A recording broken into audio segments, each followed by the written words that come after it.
Tristan today, coming at you following a spectacular foray into the Europa League. We've got a lot of content to cover. We didn't get to talk Karabag, we didn't get to talk United because we kind of got screwed over by some random power outage related issues that were surprisingly unrelated to a hurricane that rolled through southern U.S. last week. Um, Man, it's been a while. How are you all doing, Tristan? I feel like I haven't seen you in an age. How's it It's been going? it's been a dog's age. I am 6 points richer, and I'm feeling that very much. I said in the last episode I didn't want to accept anything except a statement win against United. Check. And we saw some youngsters come on and put on some awesome performances today. So from a Spurs standpoint, I'm grateful for them. I can't always say that, and I know you guys can't either. But grateful for our lovely Tottenham the last couple weeks here. Absolutely. Well said. Well said. Mike, how about you? I see you got your power back as well. I That did get must my have been power quite back. the endeavor. I did get my power back. The one thing is that like my cable provider, or my internet provider, who happens to be my cable provider too, um, has been sending me text messages every day for 3 weeks saying, "Hey, your internet may be out because we're trying to upgrade your network so that you can have the fastest internet possible." Uh, I don't know. I feel like they're setting me up for something. You know, they're trying to tap into my internet to figure out what's going on because I think Dave seems to think there's some untoward socialist activity happening in my house. Nah, that sounds about right. Yeah, yeah. Other than that, I mean, my kid is looking really really great. Playing on the full size field, playing 11v11. He got they play 40-minute halves now, and he Mm. got he got about 60 minutes of game time. Um, Playing that running behind striker. He's a little dude. He's never going to be that hold up guy. Um, but he's fast, and he got to actually play a little bit of wing. His corners were great. It was just really fun to watch on Sunday, and I can't wait to see him again this Sunday. See, Mike, that's you. Your kid plays the fun positions to watch too. I mean, I'll be proud of my kid no matter what position he plays. But sometimes you get like a goalkeeper, and you're like, for large portions of the game, it was just kind of my kid standing there. But the winger running behind striker kid is not only the most entertaining to watch, but also probably the most tired post match. So you get like a double whammy there. Yeah, I mean, he does get pissed off when he gets taken out of the game. Every striker Um, should. yeah, yeah, yeah. Meanwhile, I'm sitting here having had a conversation with one of my 3 and 4 year olds about why we don't put dirt in our mouths in the middle of practice. Well, I mean, it's an important lesson, Steve. You And gotta I would learn unless I would sometime. wager Ange has had that conversation with Richarlison once or twice, maybe even. So let's not rule out any first teamers of having to go through that conversation too, honestly. You know what? Fair. We have Well, kids. We got some young kids on our team. I do enjoy maybe every once in a while, somebody like a Christian Romero knocking somebody into the dirt so they get dirt inside of their mouths. Hmm. But we can talk about that whenever you guys would like. Absolutely. Let's start But because wait, Steve, you didn't tell us how you were doing. You just told us that you had to tell kids not to put dirt in their mouths. Mike, good yeah. call. What do you? How do you think I'm doing? I just that's not a conversation I want to have. But how have you been? We haven't seen you. Tristan and I recorded with Dave last week, and we haven't seen you.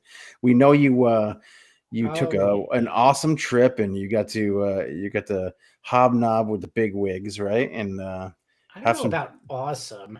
Um, it was certainly a trip. I managed to dodge a hurricane, which is just insanely lucky. I mean, like, so, all right, for context, I was in Charlotte, North Carolina. I just missed, the brunt of, what was it, Helene, whatever they're It was calling going Helene. to it. be stuck down there if you hadn't missed it. Yeah, it was crazy. So the day that I was leaving, there was heavy winds, heavy rain. It was nuts. And as soon as it cleared up, I was like, you know what? I'm not sitting around. I'm not waiting. I'm gonna, get an Uber to the airport, and I'll just sit there. And blue skies. It was great. My flight wasn't delayed. There were no issues with that. But I come to find out that because I had a connection in DC as well, so my flight from North Carolina to DC, we pretty much flew over the remnants of Helene going north. And then when I was leaving DC, we flew over some more. Damn. Like I think our pilot was like, "Yeah, once we get past the Philly area, it'll be smooth sailing." It's like, all right, well, I'll take it. So I was lucky. I was really lucky.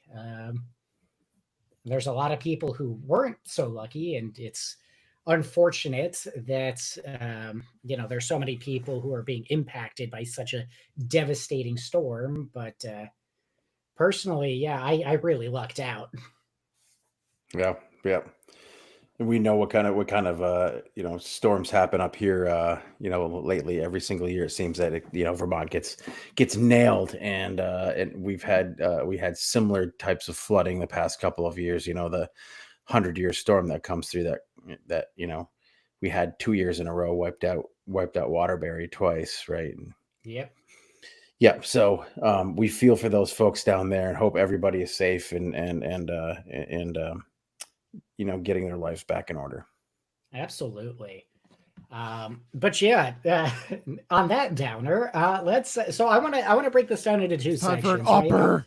I want to start talking about the league with United, and then I want to pivot into Europa League and kind of hit both of those games really quick. So starting with United, that was a statement win.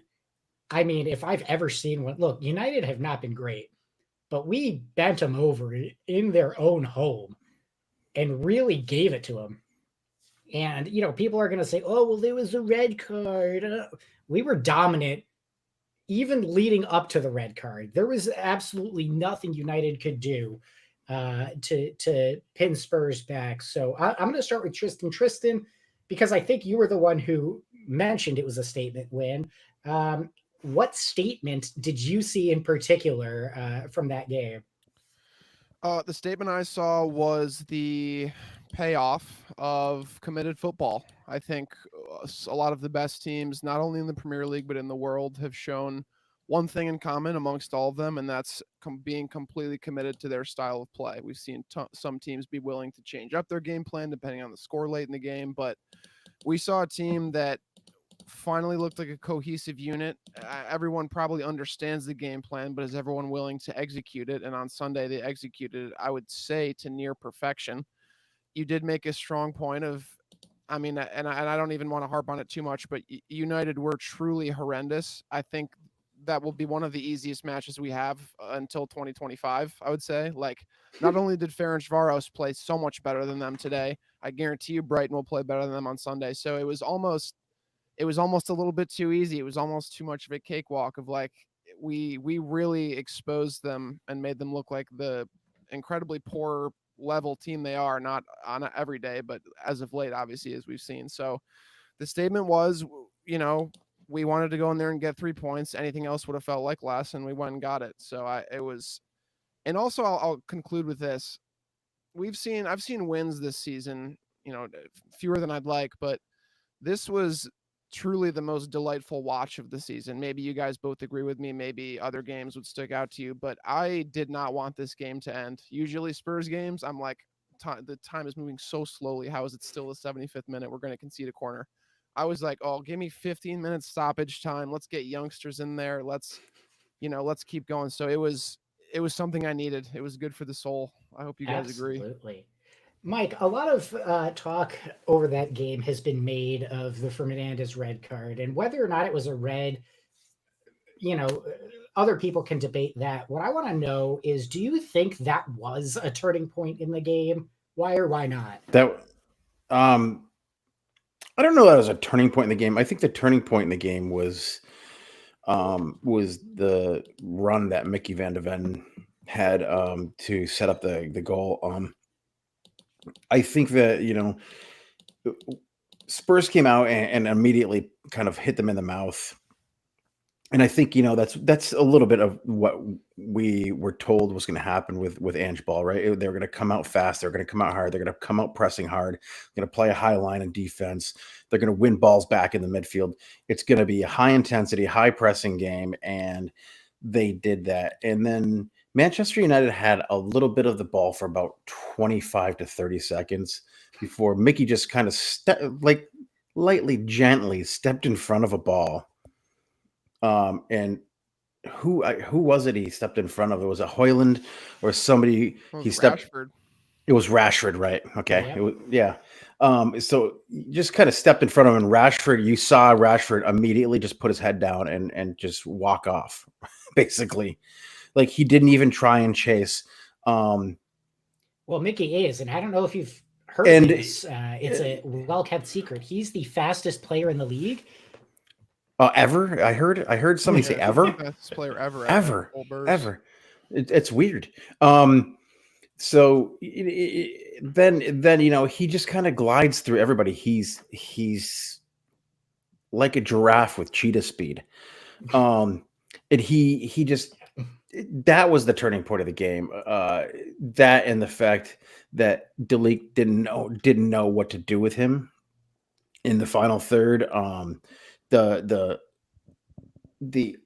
pinpoint accuracy of the ball that he put in, and the fact that Brennan Johnson was just left to his own devices on the wing, and Brennan seems to have taken his late run of form and turned it around and turned it into a positive. He seems to be scoring those cross goal, low far post goals every single match, and today was no exception. That seems to be kind of his wheelhouse. It's like it's either going to be a goal or it's going to come to another winger / striker coming in to sweep up. It's a pretty cool skill to have, to be able to put that ball in the way he does. And you can say what you want about the way that he's been treated by the fan base, us included. I think I said he was a waste of time or something like that early in the season. And I'll admit I was fucking wrong. Like, That's big of you, Mike. Yeah, the 65 people who will download this podcast will hopefully think the same, Steve. I think that Brennan Johnson does serve a purpose out there. And I think we said it in the beginning of the season too, is that he's not really that starter guy. He's a guy who come off the bench and make an impact. But I think he's at this point right now in his current run of form undroppable, I guess you could say. I think so, yeah. I think he's absolutely made himself undroppable. There's only maybe 4 guys, but I think honestly, and Mike, that's big of you to admit. I think you were far from alone in terms of fans who wanted him to be seeing less of the field than he was. Regardless of where I've ever stood on him, I think I've always been pretty supportive, but that might still be correct. He's for sure made himself undroppable right now, but there might come a time down the road where he is better served off the bench and he'll be extra strong in that regard. So, I think the criticisms weren't terribly unfair. Obviously, we talked about the harshest 5% of what he was seeing and how awful that was. But, I think at some point today, we'll probably bring up Timo Werner. And I think, again, we have to bring up Brennan Johnson. It's like a similar position, guy who is in a wing position, facing abuse, not abuse, but just people really not thinking he's up for it. And who knows? Maybe Timo Werner goes on some crazy run of scoring the next few games. I don't think that'll happen, but who knows? That'd be No, great Steve, if it did. My question to you is, like, in regards to somebody like Brennan Johnson or Timo, and you like to call him Werner. Werner. Yeah. Do you think it's a confidence thing? Do you think it's an ability type of a thing, or do you think that it's it's either confidence or ability, right? ability Honestly, to play in this league, ability to play against the defenders that you're playing against, because he wasn't, again today, he wasn't real flashy out there. He kind of had another boner on another another chance today. I mean, yeah, I think when it comes to Werner, I think there's a couple of different things going on. So first and foremost, I do think that there is a confidence thing at play where, um, and the really poor miss just to me looked like classic overcompensating. Like he didn't feel he could take the shot when it was one-on-one, so he tries to round the keeper, and then he realized he made an absolute fucking mess out of it because he screwed his angle. He had nothing to shoot at, and of course, missed spectacularly. So there is, in my mind, a confidence thing going on. But I also think that he is also trying to figure out how to play Ange ball. And we've seen this, with a couple of players in the team, right? Like they look like they're just dog shit. They're not doing great. We'll again using Johnson as a perfect example. There have been people, us included, who have called for him to be benched and to, not see so much game time and oh, I can't believe Johnson's coming on. Like, what's going on? What is Ange thinking? Well, when it clicks, and all of a sudden he looks unfucking beatable. I would love to see that happen to Timo. By all accounts, I think he's a really great person. He's clearly got technique. He's got skill. He's just got to figure out his role in the system, and he's got to get some confidence. And I don't know if that's something that magically happens, but I gotta say, on current form, if you were to ask me, do we sign him, on a permanent? I say no. I think there are other options that we should be looking at. Some of them even in our own, youth setup. But I'm gonna use this opportunity to pivot for a second, since we've kind of gotten on the topic of Europa. Let's talk about these last couple of matches, and I think I want to start with the more recent one and the youngsters. So, Tristan, my nickname today, more of that, Mikey Moore. Talk to me a bit about what you saw from him today. What stood out to you? I mean, he's clearly not short of confidence, and not in a way where he's, mega flashy or trying to do too much. He just looks like he's been playing out there for a very long time. I think, you talk about guys like him, Jamie Donnelly, who didn't work out obviously quite the same way, but Will Lancashire, who I'm sure we'll bring up too. These guys have been waiting a really long time for this opportunity. And because of that, I think it's double pronged. It can go the negative way where maybe they're so hyped up, they lack so much experience that kind of gets in the way. But I was so impressed with how seasoned he looked. It looked like a guy who deserves more and more playing time. I mean, again, we have the future in mind, and because we just were talking about him, like, yeah, from this point forward, I think between Moore and Werner, like of an off the bench thing, I'd go Moore. It's future oriented. He's looked a little bit better, and I just want to see him keep getting, sewn into the team to the point where it becomes really important, because he's looking like an important guy for us. And same with Will Lancashire. And it's like, these are two youngsters who Lancashire was behind Richarlison probably in the pecking order. Moore was probably behind Werner. But the next couple weeks might be career defining for the young guys. They might, this might be a team that's moving in a direction where they're both primo off the bench options. I would like to see that, because that means things have worked out well for them. But it's been a long time since we've seen some homegrown guys come out there and kick ass too. It's like I can't really think of the last time, honestly, that a guy came through the youth and looked that good in very recent memory, at least, unless I'm missing someone obvious. But that had to be one of the best parts of today, for sure. Absolutely. And Mike, I want to read you this response from Ange's post-match conference and get you to weigh in on it. So a reporter had asked him, you've chucked them in, them being the youngsters, and a lot of teenagers might not be able to handle that. And Ange replies, I wouldn't say I chucked them in. With all these things, you've got to be really careful with young players. I certainly am. The first thing is that they're part of the first team squad. Not because I want some young players, it's because they've earned that spot. And then it's about how to help them develop and the moments we need to put them in there, the moments we need to hold off. And we can't discount the fact that Archie is 18, Lucas is 18. Yeah, I mean, Ange is not talking bullshit, right? I mean, he's giving these kids these chances because they've earned it. Even on the bench, the thing is, you have to manage these kids well because Because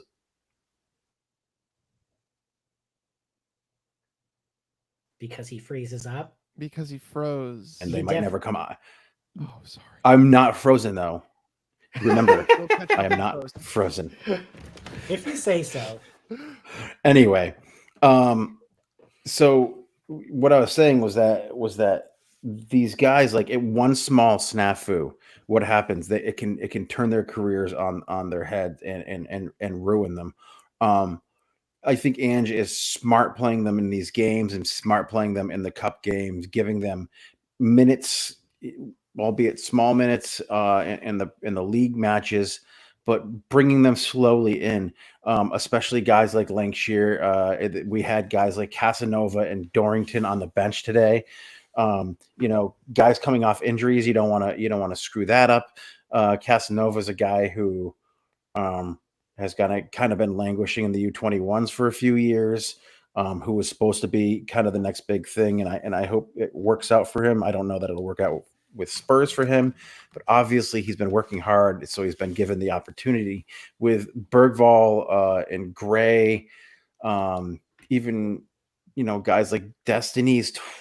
He was 20 last year. Like, it's not like he's just throwing kids out there. He knows that these kids have the talent and the ability to go out there and make big impacts in these games. These European games are the perfect way to give them that experience. And these are kids playing against. Did you see those fucking players for that Hungarian team? They have a lot of 30-year-old men playing out there. They have a lot of, quote unquote middle-aged footballers from Brazil that they brought in. Like, these are not players who they're not fuck around players. And I think that Ange is being smart about it. I just wish that I saw that lineup today and I went, ooh, that's a lot of young kids out there. That's a lot of changes. I don't like, we've seen it not work with the A and B teams in the past. Jose tried it. Conte didn't really try it, but didn't have much of a chance to try it, because he was in the Champions League. But like, fucking Nuno tried it. It just didn't work. I'm glad you brought so that I up, was a little Mike. bit nervous, but Yeah. Go ahead. I got PTSD when I saw that lineup, not because I didn't like the lineup, but for the exact reason that you just said. Is we've not been a club with the luxury of having a solid A and B team in different competitions. I think I mentioned earlier too, there's one thing that unifies all really elite clubs, and it's that they have a devoted style of play. I actually lied. There's one more, and that's that they have solid A and B sides that don't really hinder their ability to get it done. And today made me nervous for sure, but that's what made as long as we got 3 points, I was going to be impressed, because we kind of did go through it at times. But yeah, the A and B thing has never worked out for us, which I think that might have been my favorite part of today, was not having to play all our normal guys. You got rest for the guys coming up on the weekend. The Brighton is going to be no pushover. Mm-hmm. Absolutely. But Mike, you were talking about the physicality, especially going against these younger guys. I think Ange specifically called out how Moore wrote a tackle after like 30 seconds and just kept going and was great. But there's one guy who Ange praised quite a bit in his post-match, Archie Gray. Archie had a really solid game at center back and then switching over to left back. The left back, right? Yeah. Well, he had no choice in that matter. Ben Davis, God bless that guy, but he just does not have the ability to play that inverted left back or whatever they want to call it. He doesn't have the ability to play that anymore. he cannot. He just doesn't. He's not great at carrying the ball forward, which is required of that position in the system, and he doesn't have the recovery speed to get back and defend. And we saw that to great effect on the Ferencváros side. They took advantage of that. Absolutely. I mean, for me, with Gray in particular, what stands out is, he rotated those two positions, again, neither of which are his natural position. And you don't even really notice. Like, there's no dip. There's no, oh, now that's a hole that we need to watch out for. He just picks it up and runs with it. And he does remarkably well. I mean, yeah, there's a couple of, loose passes or a little bit of inexperience that shows, but by and large, there's no drop off. He just did exactly what we needed from him. Right, and I think that Ben Davis may not even seen the field today had we had Jed available, because I think Archie would have been playing, center back from the jump. Maybe not, but I think that he's going to be invaluable in the coming big stretch that we have going up into the festive period. It seems he's able to play both sides too, which is good. I think he's more of a receive the ball and turn guy than a receive the ball.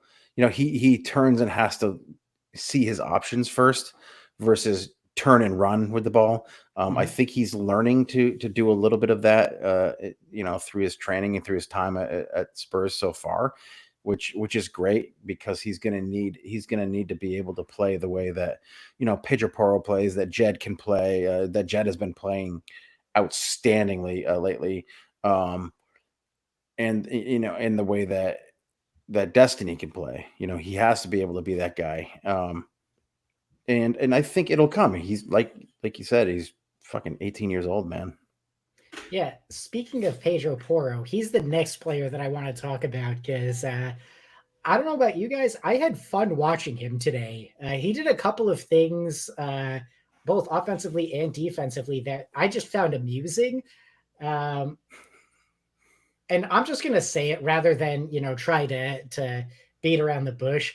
There were a few times where he went to play a pass forward and it got intercepted and he immediately picked that pocket and just took it. It was like he was passing the ball to himself off of the opposition's player.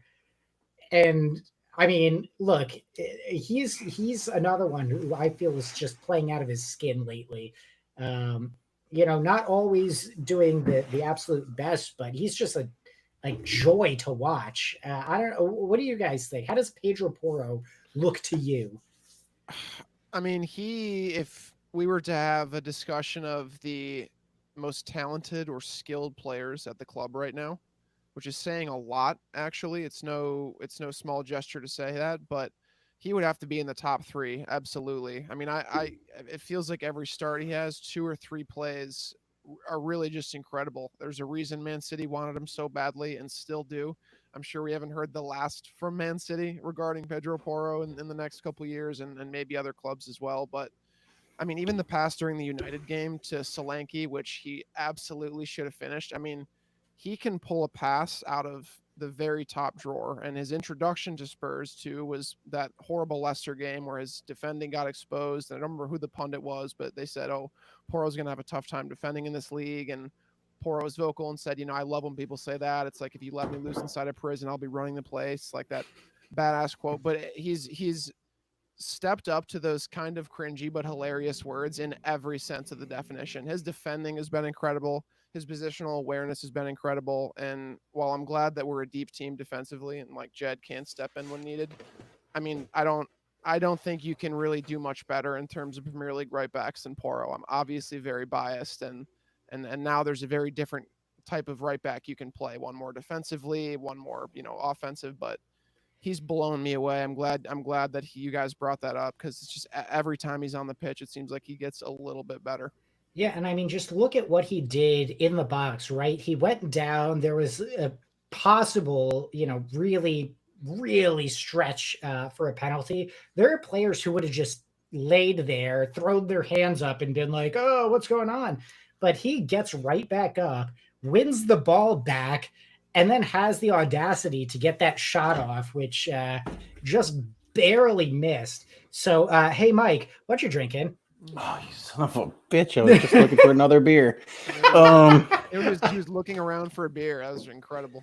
That was fucking great timing. Your timing's been outrageous. Autumn.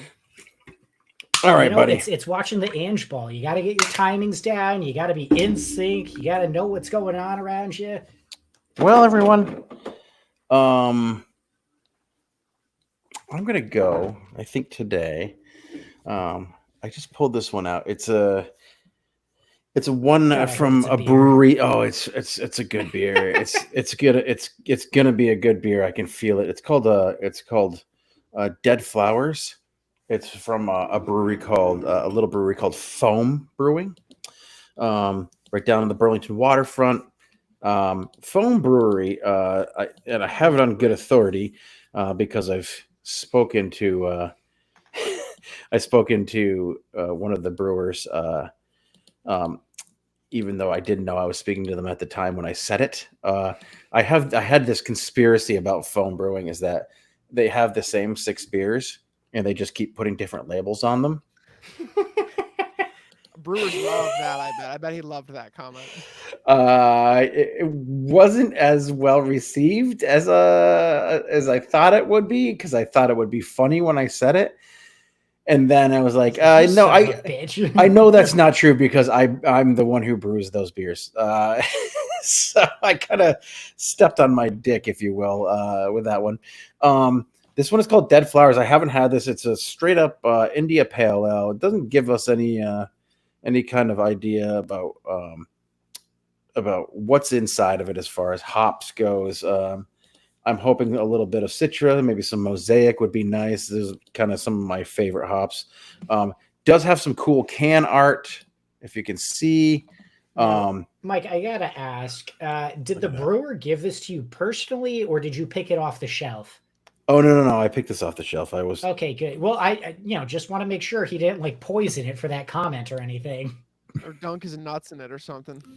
he may have done. That's Yeah, enjoy the Harpoon. 4-pack. That's Harpoon. That's Harpoon. Harpoon does the dunking of the nuts into the beer. I kid Harpoon because they ruined Catamount. Anyway, A little beer humor for you folks. this is a single IPA. Oh, so it's not seeing anyone. Yeah, no, it's not. Neither am I don't know. So this is the can art was done by they have like a rotating can art series now. But this can art was done by Sarah Ingram. I don't know anything about her, but it says keep cold, drink fresh, and then it says time kills art. So without any further ado, let's get into this. Let's kill that art. Time kills art. What do you suppose that means? I'm having a tough time mapping that one out. I don't know, but this smells really fucking good. I kind of want to dissect that too, because if you think about some of the classic art pieces, they're Time all preserves old. art, does it not, Sarah? What are you thinking, Sarah? Sarah, do you want to come on the show and talk to us about art sometime? I don't know. She might rip me a new one now. I don't know. Sure, it's fine. So Dead Flowers, it is that time of year, right? We are moving into the autumn time, so the flowers are dying and blah blah blah, all that shit. So the name is apropos.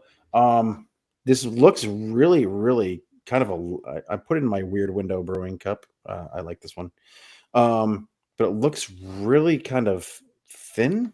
Looks fizzy. It smells amazing. Lots of mango, lots of citrus fruit, tangerine maybe. But it does look light and fizzy. It doesn't give me the ABV on this, which I'm kind of looking for. Oh no, here it is. Somewhere within the art, the pink spaces, 6.2%. So it's definitely not a session ale. Okay. I've been And really he's bad at going guessing in. the ratings too.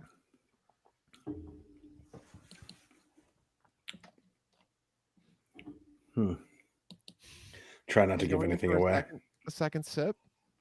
That's always a good sign. He's not vomiting. Yeah, it's at least a 3.5.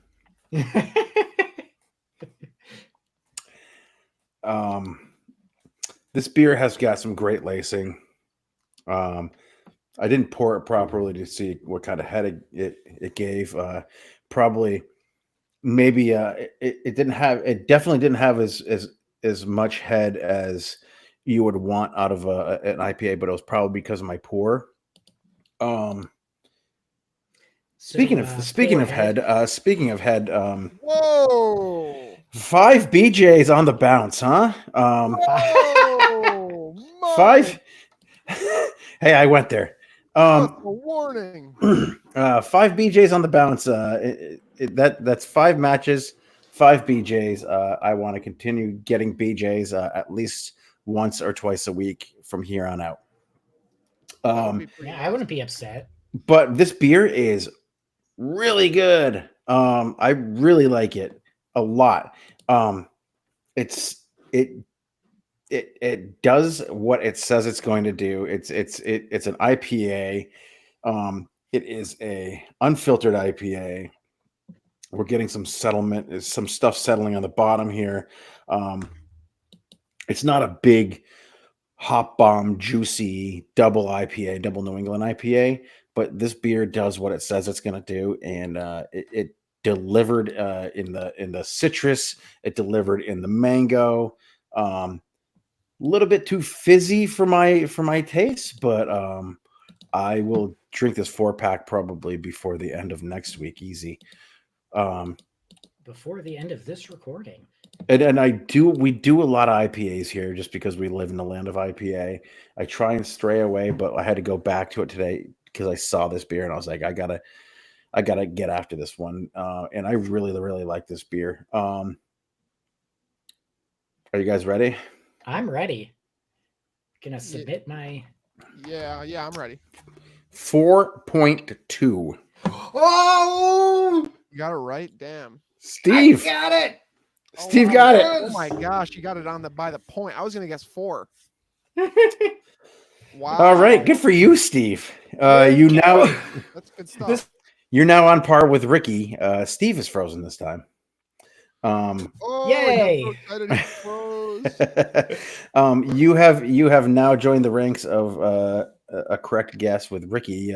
You better book your spot on The Price is Right, sir. You know what? I think I will. Yeah. Do I have to go anywhere for that? Can I do that from the comfort of my own home? The Price is Right. I don't think that's Price is Right is remote. You might have to show up in just like a goofy shirt and tie, like everybody else. I have to dress up for that pass. Yeah. Fuck that. Yeah. Oh yeah. So So really, really enjoy this beer. okay, but really what enjoy about this beer. player? 4.2. Yeah. Who's a All right, let's go current. Let's go current player. I'm gonna say Rodrigo Bentancur has to be the guy, right? no. I'm gonna go with his Juventus partner. Just like you can't take the ball off of him, you can't take this beer off of me. We're gonna go with number 21. Gimme that ginger from Sweden, Dejan Kulusevski. For a second, I thought you forgot his name and you were stalling. He just keeps saying made up nicknames because he can't remember. Yeah, the red-headed lad, the lightning from Swede who could. Sweden. Lucas Bergvall's buddy. How sweet it is. Help me, please. He's right Chris. holding up to the camera. Somebody help me.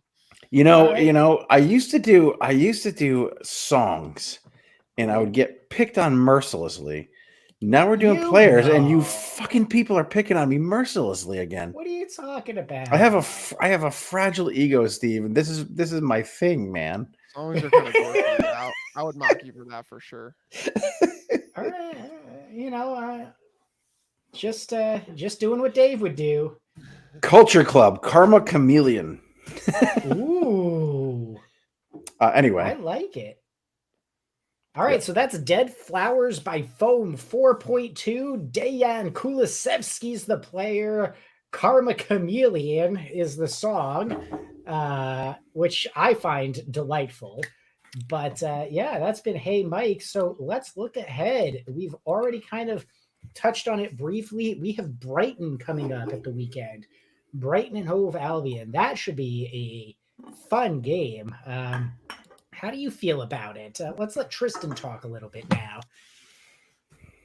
I'm still in the mindset that every game scares me. I don't know that I'll ever have enough confidence, even if we win 100 games in a row. That I'm usually pretty pessimistic going into most games. I feel the same way as I did about United. In order to put a win streak together, you got to keep winning, and that's what we got to do. I don't want to see a draw. I don't want to see a loss, obviously, but committed game plan. Brighton is an ailing team right now as well. They're down on their health. They had a good start to the season, but they've since cooled off quite a bit. So this is a team we need to take advantage of. Foot on the neck right from the first whistle. I believe it's home as well. So let's get a good result at home, which we've It's done a good away, job it of. looks like. Yeah. So we'll see. I'm very tentative because this does kind of have 2-2 with a late header to tie it all written all over it. But we have a pretty deep team right now. I want to see a strong first team, and I also would love to see Son back. I don't quite know the extent of that or if it's not as serious, but it seems like Audibert down for the next several months. So I don't know what that was. He kind of just all of a sudden dropped out of the team, but would like to see Son be okay. That's for sure. Yeah, Brighton's coming off a little bit of a thrashing. Cole Palmer really handed it to them. Mike, how do you feel going away to Brighton? They're right next to us in the table, separated just by 1 point. I think a lot of that has to do with their early season form. Just as Spurs rode their early season form most of last season to end up, fifth in the table. There are players that make me nervous, just like we want Son to come back. They want like João Pedro back, right? They do have some injury woes. I think that like Tristan was saying, they started off strong. They ran into the fucking Gooners and their season kind of just took like a little bit of a turn, like drawing a lot of games. They drew Ipswich. They drew Nottingham Forest, who was on a red at the time. There are players that make me nervous. João Pedro, who I believe we were in for at one point. Matoma scares the shit out of me. He's super fast. Danny Welbeck is actually is actually been pretty good, right? This season, there's just a lot of unknowns in this game. Likely no Destiny, likely no Son. I'm okay with no Destiny because we have the ability to defend on the outside with Jade Spence, as Brian would say. I think that we should come away with at least a draw in this, but in our current form, Spurs are firing on all cylinders. They're doing what they need to do in the midfield. They're winning 50-50 balls. They're intercepting a lot of balls in the opponent's third. They're starting to figure out how to play around these teams that want to come in with a low block. I think that as long as Spurs come out with their pants on fire, liar, pants on fire, with their pants on fire and do what they did to Manchester United, which is hit them in the mouth first and score early, I think that forces teams who want to sit back in a low block, and I'm not saying Brighton will because they typically don't, but we've seen what happens to teams who want to play open against us, right?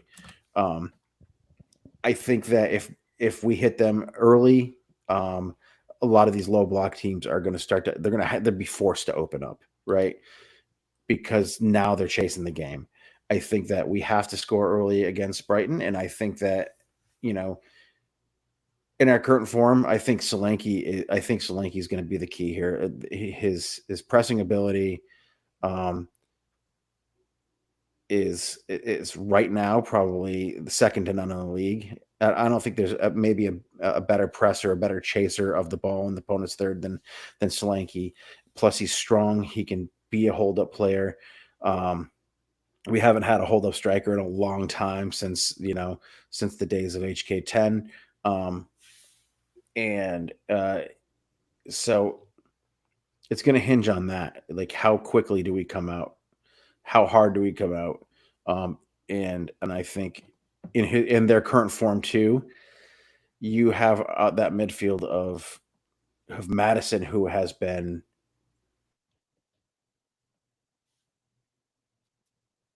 back to his self that we saw in the past 3 matches that he's played. He's been kind of back to his self that we saw in the beginning of the season last year before his Chelsea injury. And we have a newcomer to the ranks of the midfield in Dejan Kulusevski, who has found a space. Like we were talking earlier about, like, can he survive as a winger in this league? And probably not. He's maybe a little too slow, but in that midfield right now,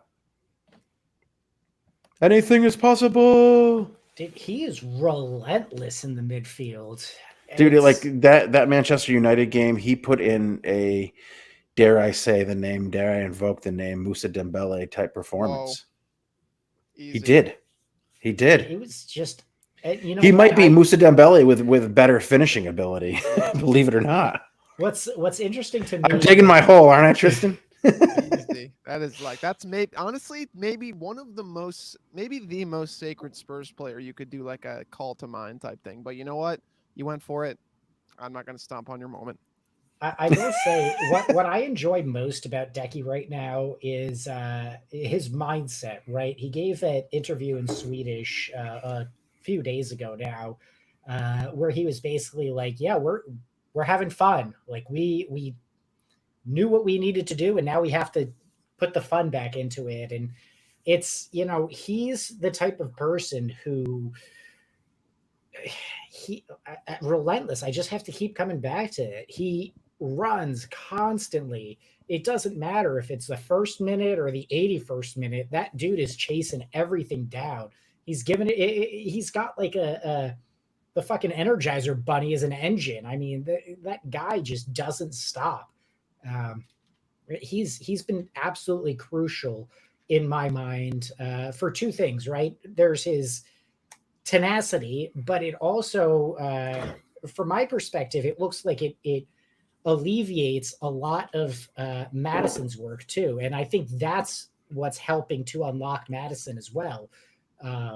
There's more of a burden, a different kind of burden that gets placed onto Decky that enables Maddison to be a little bit more creative and drop to where he needs to go and pull the strings, because he knows that he's got Kulusevski there to kind of chase after literally everything.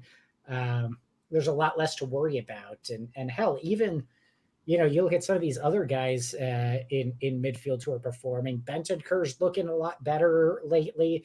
Basuma has looked a lot better. Sarr scored today. I mean, he's just popping up a couple of goals. Sarr scored again today. Yeah. Again, yeah.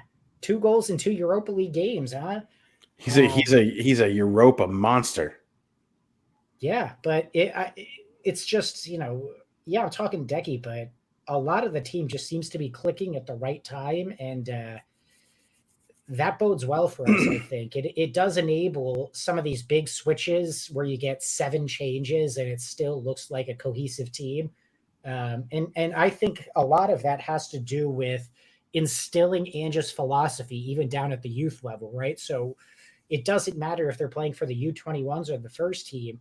They know what they're going to be doing, and they can kind of seamlessly step into it. So when he says they've earned their start, they've earned their spot on the bench, he means it. It's not just making up numbers. It's no, that person knows what they're going to be doing. If I have to put them in this game, they're going to do it. Absolutely. And I with do like that, go I ahead. like the idea of the youths all being on at once, but I also would love at least a couple times to see like Lancashire playing alongside like Son and Johnson. Son, whose quality speaks for itself, and Johnson, who if he just kicked any ball anywhere, it would hit the back of a net right now. I think, Or Absolutely. like I Son think on a that wing with Solanke, you know. I don't disagree at all. I think that like Lancashire, like that dude he's like a hunk of fucking steel. Did you Hmm. see the size? Yeah, it's big. I didn't appreciate the size of this dude. He's a monstrous human being. His shoulders are huge. His head looks like it doesn't belong on his body. But anyway, I totally agree with that. I think that the highlights and stuff that we've seen of Lancashire, he's a little bit quicker than he was today to just kind of release the ball. I think maybe it was a little bit of nerves. Didn't want to screw up. I think it's going to come for Lancashire. He's just going to start scoring goals, man, at will. I think if he gets that time. And Mikey Moore, what I love about Mikey Moore is that he just fucking doesn't stop trying shit. And Wendy did his little post game today, and he said the same thing. And I was thinking it as I'm watching, is like that dude just keeps trying and trying and trying, and every single time he tries, it tries something different. Like if this isn't going to work, this might work. If this doesn't work, this might work, and it's a great way for a young kid like him to develop, a way of playing, and I really appreciate watching these young kids out there. I think Bergvall is just fucking absolute class, though. Absolute class. Absolutely. And hey, with that, we have hit our time. So let's go to closing thoughts. And I think we'll start with, I don't know, Tristan. Let's do it. Okay, closing thoughts. I mean, we occasionally meet on this podcast and we are not in the best of spirits because of how our team has been playing. And I think myself, I'm maybe the most guilty of this, are quick to point out what's not going well, how negative things were, what we would have done to change it, players we've been short tempered with, but I think we also have to equally appreciate the moments when Spurs are in great form and we're meeting 2 wins off the bounce and everything is still within reach and we're still hopeful. And like Steve said, everybody's kind of clicking. We have so many players in good form right now. So for all of the times we've met and kind of been like, oh God, what are we going to do? The sky is falling. Today, it was so nice to meet 6 points richer. Mike had a beer he loved, and just vibes were excellent all around. So, cheers to Spurs, absolutely. But got to keep the ball rolling, right? Sundays, the next biggest game is whatever the next one is on the schedule too. I like that mindset with this team. Absolutely. How about you, Mike? I agree. Next game up, right? Always next game up. I'm not going to bring anybody down. I know. Last week I kind of did the little feint on Dave, and I threw some suicide prevention stuff at him when he was trying to make some lighthearted comments. But this week I'm all on board with Vibes FC. As we like to call our own Vermont Green. I think right now, like seeing the smiles on the faces of Pedro Porro, seeing the smiles on in the anime. I don't understand anime. I think it's fucking dumb. My kid is into it. He knows the shit that Dominic Solanke's doing. I love to see that shit. These young kids out there having a great time. I love to see the smiles. I love to see the smile back on Brennan Johnson's face. Again, another BJ this weekend would be great. So I just want to stress that, like, ride the vibe wave while you can, and it's going to be a fun ride, guys. There's going to be some ups, there's going to be some downs. We're going to think, like Tristan said, and like Steve you say all the time, the sky is falling, right? I just think we're going to have those times, and we'll just have to kind of ride through it, because Ange is a coach the type of coach that we haven't seen in a long time at Tottenham. And I think it is about time that Spurs fans are allowed to have something to be happy about. Well said, Mike. Well said. I do want to give a little shout out here as we approach 8 o'clock Eastern time. I know we had Nikki Winks lined up. We don't have time for him anymore. Sorry, Nikki Winks. We'll have to get you next time. My apologies to Nikki Winks. Yeah, I just did the whole Matt Damon thing. I couldn't help myself. Next time, be available when we tell you to. I don't know what to say, but I don't know. We've talked about it. I can tell you that, like, if anybody wants to see when we're recording, you don't have to be part of our WhatsApp chat. You can find us on that absolutely toxic platform X. We'll be there. We'll tell you when we're recording. Twitter. We'll tell you when we go Right, live. Twitter. Yeah. Twitter. The artist formerly known as Twitter. And we're now on Happy Twitter. It's called Blue Sky. We're nice. over there as well. The Blue Sky Meth. We're on there. We're on Instagram, and please, guys, if you want to go on your favorite podcast platform, just make sure you hit that subscribe button. And I'm talking to you, Nikki Winks, because I don't think you do that. Hit that subscribe button, and make sure you're an auto downloader, because that's a very important thing to us. So absolutely. I'm sorry, I just did another little plug, but hey, sometimes you gotta plug. Always worth the plug. That's the way the world works these days. So all right, we're down to our final words. And you know what? I'm going to be a little selfish now, and I am going to say what I know everybody's expecting me to say, and that is coys. And don't be an asshole. Now, before I get to you, Mike, Tristan, do you have a catchphrase yet? Oh man, you know what? This will be homework for this week. I'll think of Homework the for this catchphrase, week. and next week at the end, cut to me, and it's going to be some of the craziest shit you've ever heard. I look forward to it. You better fucking deliver, bro. Yeah. We will get our one-liner from you yet. And Mike, how about you? Guys, I just want everybody to go out there, tread lightly and be safe. And fantastic.